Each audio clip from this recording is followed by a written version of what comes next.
Yo, hai good traveler, perkenalkan gue Elias aka Mazek. Ya, jadi gue yakin teman-teman di rumah udah pada bosan dengar cerita yang aneh-aneh. Kali ini gue mau kasih cerita yang beda.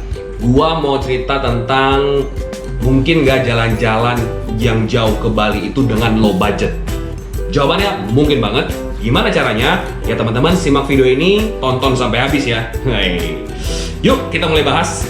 Yang pertama, kalau kita mau ke Bali, itu pastinya kita harus menggunakan pesawat. Karena apa? Karena kalau perjalanan 3 hari kita menggunakan transportasi selain pesawat, maka kita akan lama sekali untuk sampai di Pulau Bali. Jadi kalau bicara pesawat, tentunya kita harus menyeleksi atau memilih tiket pesawat mana yang paling murah.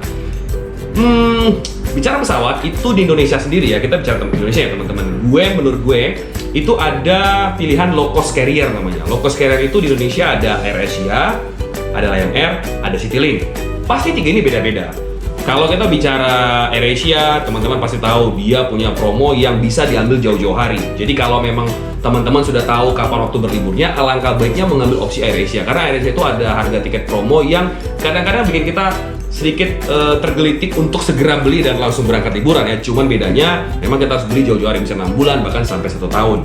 Dibandingkan dengan Lion Air, memang Lion Air promosinya berbeda dengan AirAsia. Dia tidak mempunyai model promo yang jauh-jauh hari. Kan tetapi kalau kita menggunakan Lion Air itu kita waktu keberangkatan kita ke Pulau Bali lebih varian. Artinya gini, Lion Air itu jam penerbangannya banyak banget. Ada yang dari jam 5 pagi, jam 6 pagi, jam 7 pagi dan seterusnya. Terus kalau kita bicara Citylink, ya Citylink kan teman-teman tahu dia adalah salah satu anak perusahaan yang dikelola oleh flag carrier kita Garuda Indonesia. Ya memang ada beda-bedanya. Kalau gue pribadi jujur, gue akan lebih milih AirAsia. Bukan gue promosi ya, ini nggak ada nih AirAsia, nggak ada promo gue. Karena apa? Karena menurut gue AirAsia itu saat ini dia ada tiket pesawat yang sudah include dengan bagasi. Memang kalau kita ke Bali kita bisa sama teman-teman, udahlah kita nggak perlu pakai bagasi nyampe di Bali. Kita juga pengen cuma menikmatin doang. Tapi inget, yang namanya jalan-jalan dan orang Indonesia itu pasti kalau bisa pulang pasti bawa buat tangan. Dan alangkah sayangnya kalau kita pulang nggak bisa, kita kerepotan dengan bagasi. Dia lumayan promonya, ada 15 kilo sudah include di tiket pesawatnya. Jadi balik lagi untuk tiket pesawat, pilihannya sudah jelas, tinggal teman-teman coba pilih dan cari tanggalnya. Jadi nanti setelah pandemi bisa pilih tanggalnya. Yang kedua, begitu nyampe kita di Bali, tiba di bandara, pasti yang pertama kali yang kita bikin harus tentukan juga adalah bicara penginapan. Nah ini uniknya teman-teman. Penginapan itu harus disesuaikan dengan dompet kita tentunya. Apalagi kita bicara tentang low cost budget. Untuk low cost budget itu ada pilihan. Yang pertama adalah hostel atau homestay. Yang kedua adalah hotel budget murah atau mungkin kita bisa kenal dengan bintang 1 sampai bintang 3. Karena apa? Karena di Bali itu untungnya banyak sekali hotel-hotel yang dibuka, maka kita sebagai customer akan diuntungkan dengan banyaknya hotel-hotel bintang 3 dengan harga yang murah. Nah, kalau bicara hostel dengan hotel pasti beda banget. Hostel itu model kamarnya atau tempat tidurnya adalah bunk bed atau barak kalau umumnya teman-teman familiar dengan bahasa barak. Akan tetapi ada kelemahannya, kamar mandinya sharing.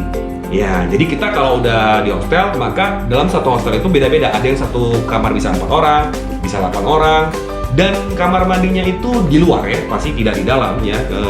Maka kita akan sharing kamar mandi dengan orang-orang lain. Pilihannya apa?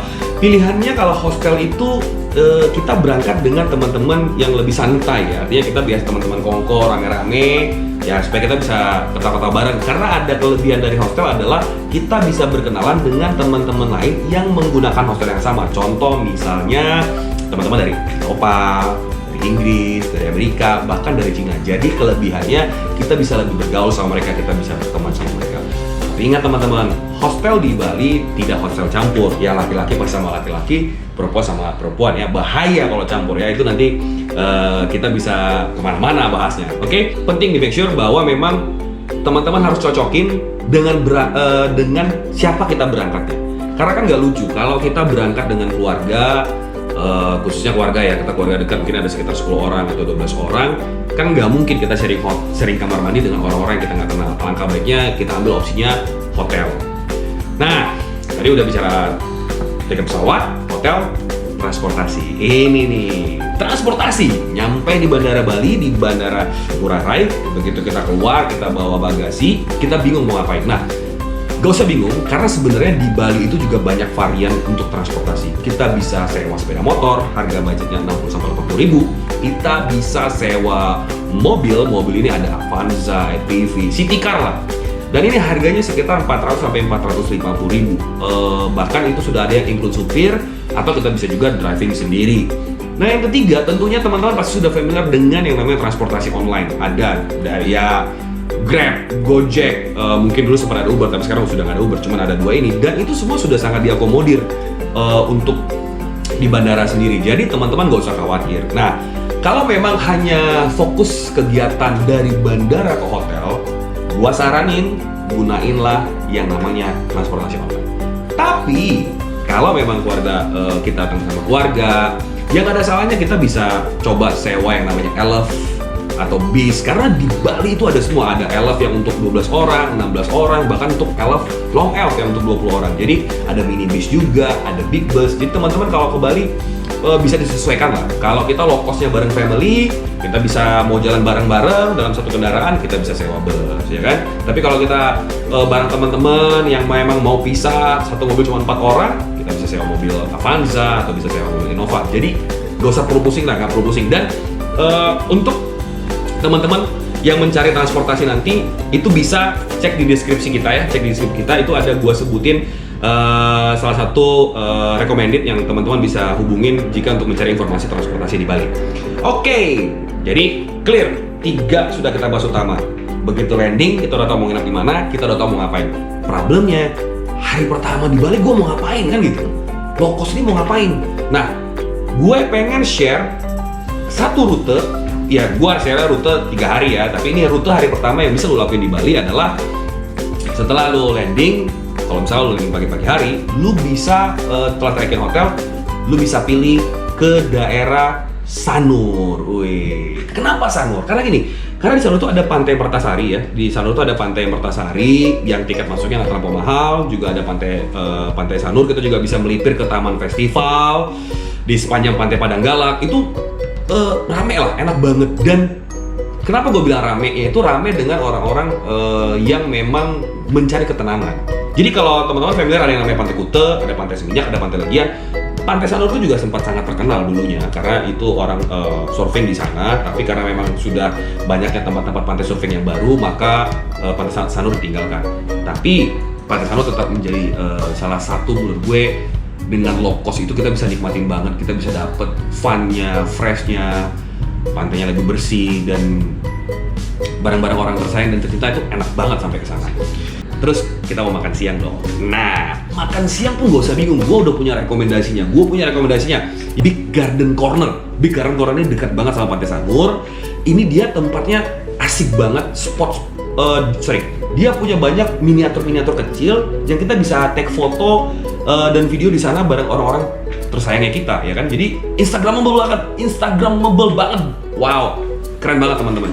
Dia ada kayak Stonehenge-nya gitu, ada kayak miniatur kuil-kuil gitu. Jadi worth it banget. Terus cost-nya mahal nggak sih?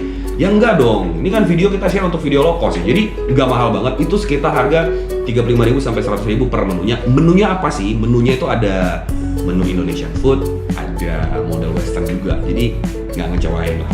Dust Blue, ya dari namanya aja udah warna biru-biru. Jadi tempat ini dia menggunakan identik warna biru, sederhana, tempatnya cozy. Dia memang menunya ada campur-campur ya, ada western, dia ada makanan Eropa Timur Tengah juga ada. Harga sekitar 30.000 sampai mungkin ada beberapa menu yang sekitar 200.000 ya, tapi masih worth it. Nah, habis lunch nih, kita mau ngapain? Dari daerah Sanur, kita bisa langsung jos ke Tanah Lot, teman-teman. Kenapa? Karena gini, good traveler, Tanah Lot itu salah satu tempat yang sangat keren menurut gue untuk nikmatin sunset. Kebayang gak sih di Tanah Lot? Itu ngeliat sunset keren banget. Jadi gini, Tanah Lot itu kan pura yang ada di pinggir laut. Jadi puranya ini sangat fenomenal. Kenapa? Karena pura itu ada di pinggir laut, dan di sekelilingnya itu kita bisa ambil take foto dari jauh bisa, dari dekat bisa. Dan banyak sekali orang pre-wed itu di Tanah Lot. Nah, bicara Tanah Lot, ada 3 legenda yang gue perlu share supaya teman-teman itu lebih terangsang untuk berangkat pergi ke Tanah Lot, ya nggak? Yang pertama adalah Tanah Lot itu punya yang namanya air suci. Nah, kok ada air suci ya? Kenapa? Karena jadi dia kan di pinggir laut ya puronya. Ternyata di daerah pinggir laut tadi itu ada sumber air tawar. Jadi dipercaya air tawar ini karena apa? Masyarakat kan bingung ya. Ya, gua aja bingung ya nggak bro. Itu di air laut itu ada air tawar. Jadi menurut legendanya orang-orang yang datang ke Puro Tanah Lot ini ngambil air sucinya ini itu dipercaya bisa buat awet muda. Tapi teman-teman tolong kalau sudah sampai sana pulang jangan bawa satu aqua besar ya itu airnya. Enggak, gue takut begitu teman-teman minum, besok paginya orang tua udah gak ada kenal lagi, balik jadi baby bro. Ya gak? Ya, joking lah bro, ya kan.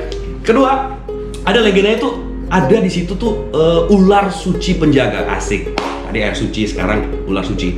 Jadi ularnya ini ular laut sebenarnya, dia punya strip di kulitnya tuh ada warna putih sama warna hitam. Jadi unik ya. Nah, teman-teman juga bisa ke sana bareng orang-orang tersayang itu cuma sekedar kasih sumbangan kok.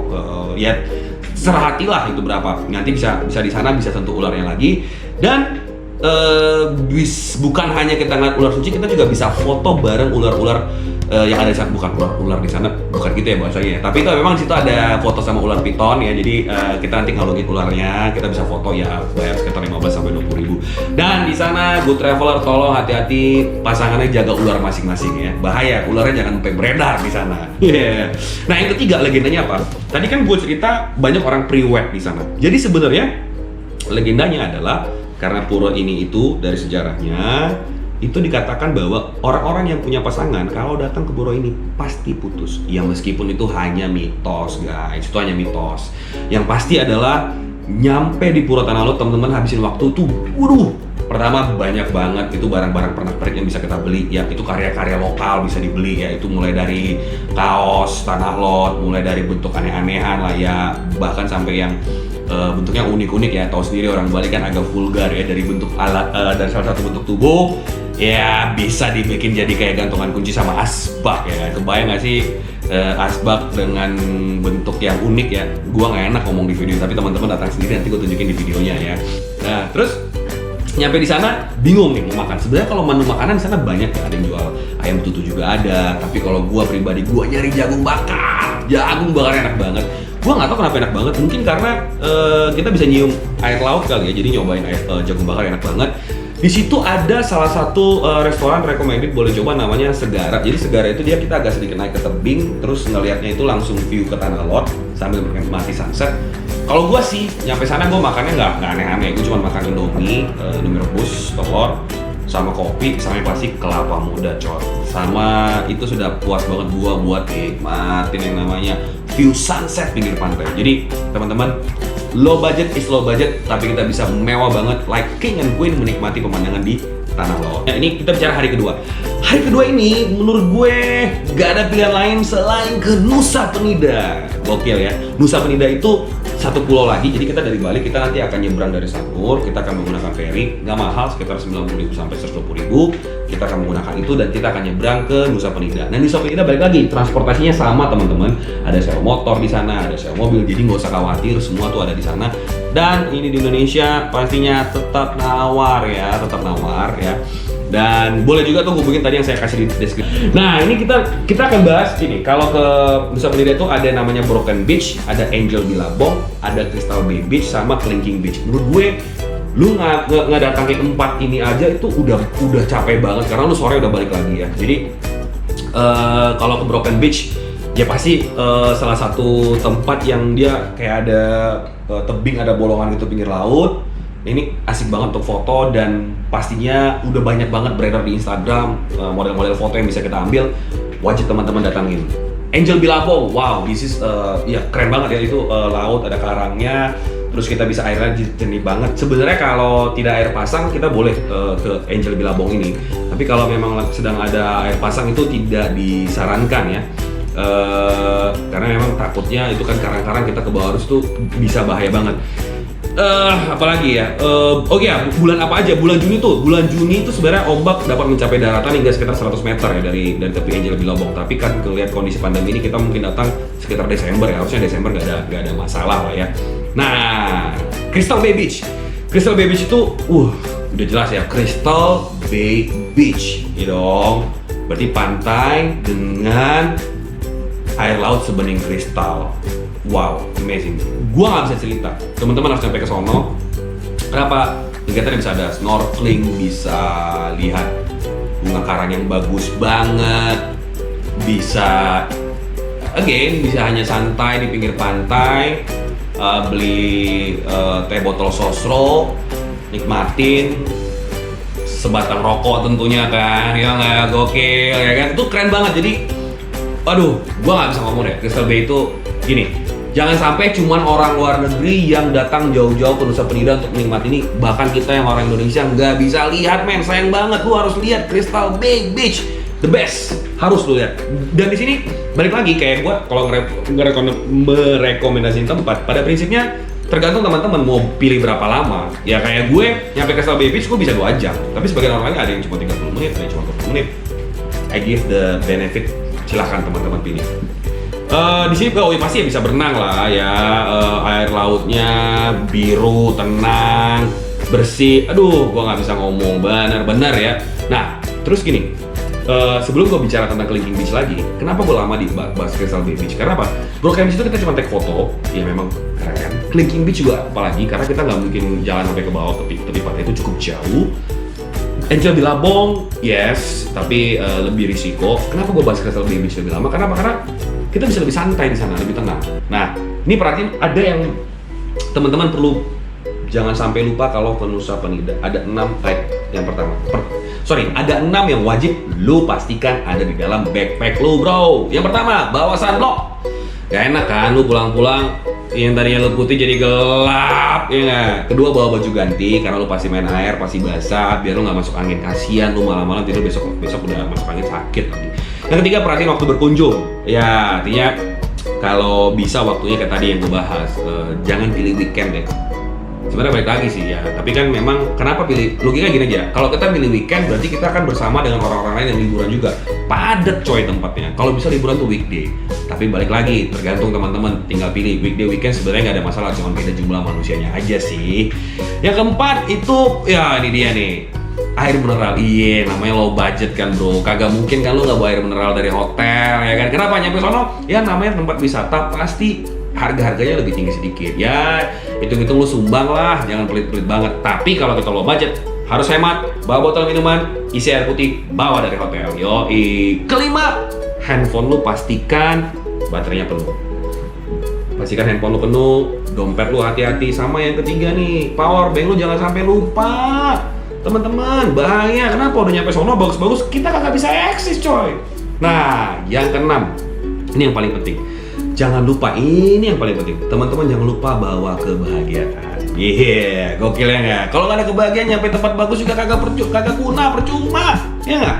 Yoi, gitu dia. Oke, udah gue clear. Clinking Beach tadi gue udah sampai juga. Gue kenapa tidak mau terlampau lama karena Clinking Beach ini bagus hanya untuk foto ya.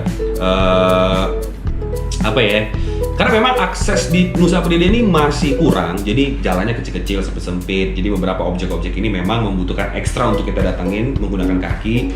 Artinya gini, kendaraan itu nggak bisa langsung akses ke pinggir pantai kayak yang ada di Bali gitu ya. Tapi Nusa Penida ini keren dan baru banget, jadi teman-teman nggak perlu ragu-ragu. Nah, makan gimana bro? Makan nggak usah pusing. Jadi di Nusa Penida ini baik lagi seperti tadi Tanah Lot gue ceritakan.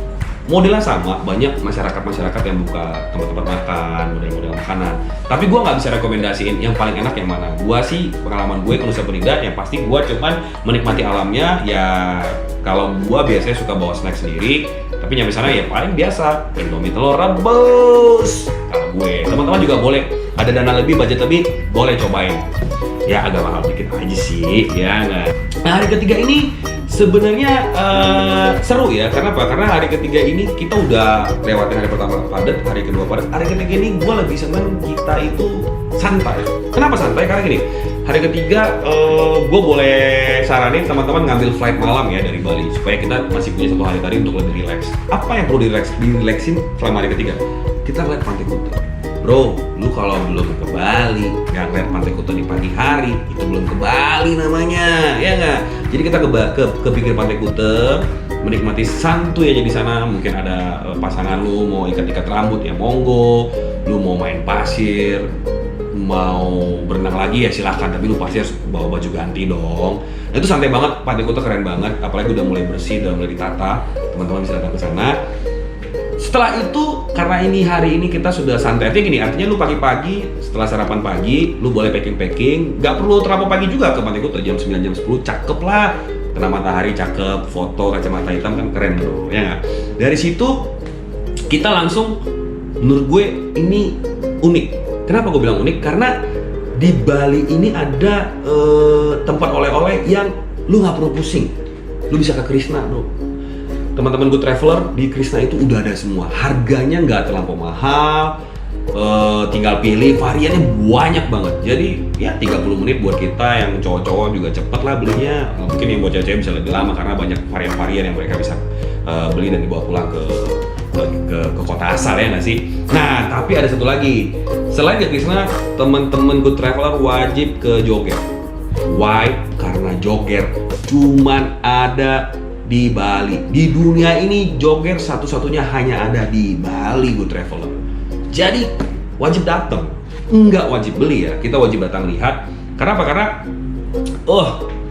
amazing, kata-katanya di kaos tuh lucu-lucu banget. Ya kalau harga varian ya, Good Traveler ada yang dari 25.000 sampai 250.000 itu harganya. Dari gantungan kunci, dari kata-kata kaos, dari kaos, dari hoodie, dari sendal swallow yang warna-warni. Teman-teman wajib cek.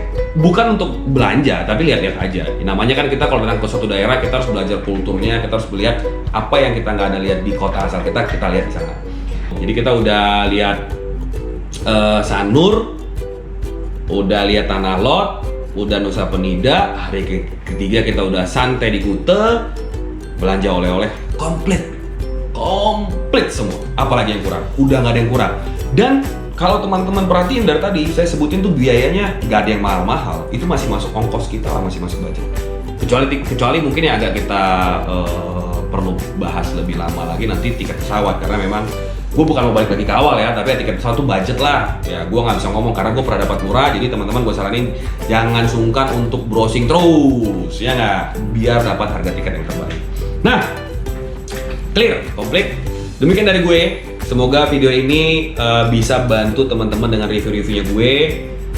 Dan yang pastinya teman-teman harus segera cus ke Bali supaya bisa liburan sama orang-orang yang tercinta, sama orang yang tersayang, ya nggak?